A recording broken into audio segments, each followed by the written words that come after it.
Namaskaram. Happy Navratri to you all.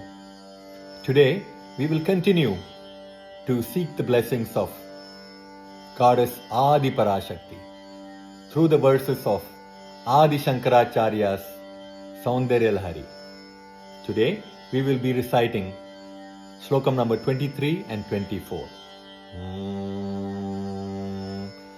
Tvaya hritva vamam vapurapari triptena manasa sharirardham shambho aparamapi shanke hritamabhut yadetattvadrupam sakalam arunabham trinayanam kuchabhyamanamram kutila shashi chudalamakutam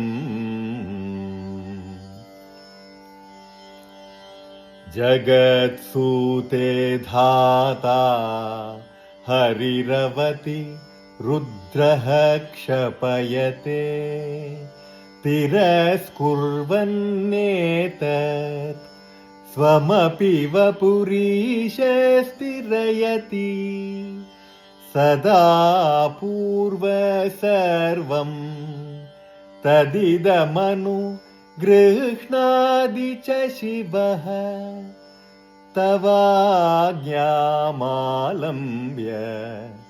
क्षणचलितयोः भ्रूलतिकयोः